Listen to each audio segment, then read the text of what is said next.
Halo teman-teman semua, perkenalkan nama saya Gradus Belangmukin dengan NIM 43124003. Sebelum masuk ke inti materinya, saya mau bertanya nih kepada teman-teman sekalian. Pernah nggak sih kita berada di dalam suatu kondisi yang dimana seseorang berbicara di depan umum, tetapi kita justru merasa bosan, tidak memahami maksudnya, atau bahkan tidak tertarik sama sekali? Atau sebaliknya, kita pernah mendengarkan seseorang berbicara dan tanpa sadar kita menjadi fokus, tertarik, bahkan terinspirasi oleh apa yang disampaikannya. Nah, hal ini menunjukkan bahwa berbicara di depan umum bukan sekedar berbicara, tetapi ada seni dan keterampilan di dalamnya. Tidak semua orang berbicara di depan banyak orang mampu menyampaikan pesan dengan baik. Nah, di sini public speaking dan komunikasi memiliki peran yang sangat penting. Keduanya bukan hanya sekedar teori, tetapi merupakan keterampilan yang sangat dibutuhkan dalam kehidupan sehari-hari, baik di dunia pendidikan, pekerjaan, maupun di kehidupan sosial. Nah, bayangkan jika seseorang memiliki banyak ide, tetapi tidak mampu menyampaikan dengan baik. Nah, ide tersebut bisa saja tidak dipahami, bahkan diabaikan. Sebaliknya, seseorang dengan kemampuan komunikasi dan public speaking yang baik mampu menyampaikan ide sederhana menjadi sesuatu yang menarik dan mudah diterima oleh banyak orang. Nah, oleh karena itu, penting bagi kita memahami bagaimana hubungan antara public speaking dengan komunikasi. Karena keduanya saling berkaitan dan tidak bisa dipisahkan. Untuk memahami hal-hal tersebut, mari kita mulai dengan memahami terlebih dahulu apa yang dimaksudkan dengan public speaking dan komunikasi.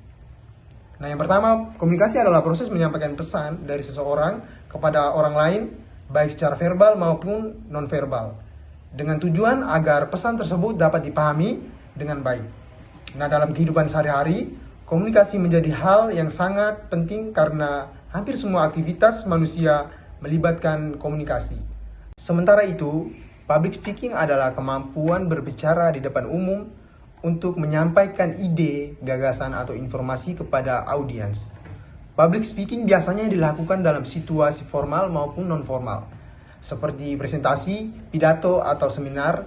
Jika kita perhatikan, public speaking sebenarnya merupakan bagian dari komunikasi. Artinya, public speaking tidak bisa dipisahkan dari komunikasi karena keduanya memiliki hubungan yang sangat erat.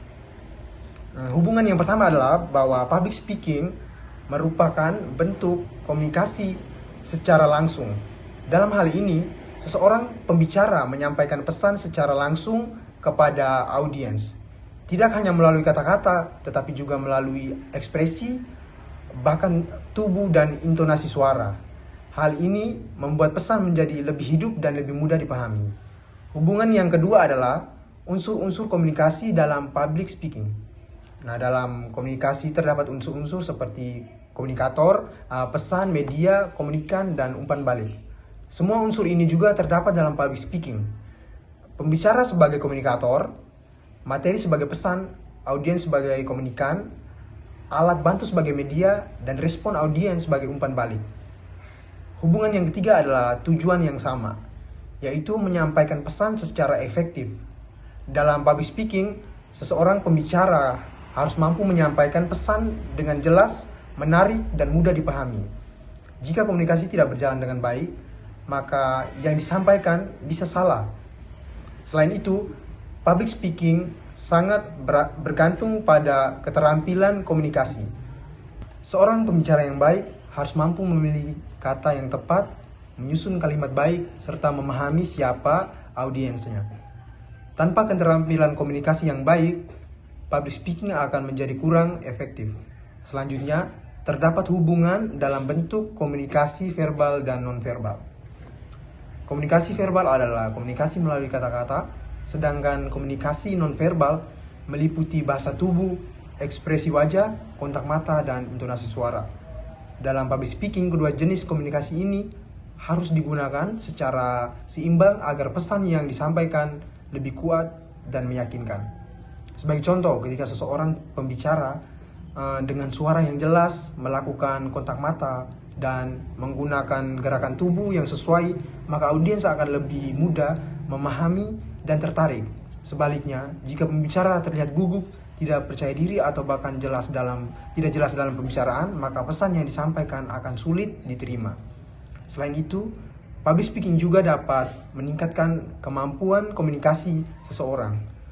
Dengan sering berlatih berbicara di depan umum, seseorang akan menjadi lebih percaya diri, lebih terampil dan dalam menyampaikan ide dan lebih mampu berinteraksi dengan orang lain.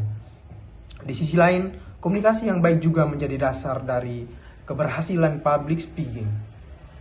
Tanpa pemahaman komunikasi yang baik, seseorang pembicara akan kesulitan dalam menyampaikan pesan secara efektif.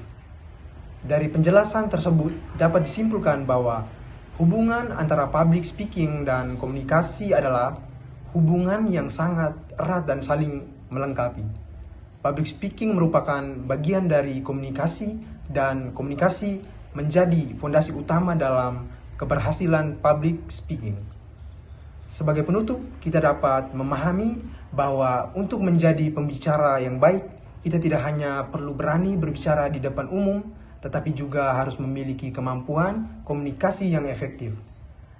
Dengan menguasai keduanya, kita dapat menyampaikan pesan dengan lebih jelas, menarik, dan mudah dipahami oleh audiens. Sekian materi yang saya paparkan pada kesempatan kali ini. Terima kasih dan sampai jumpa.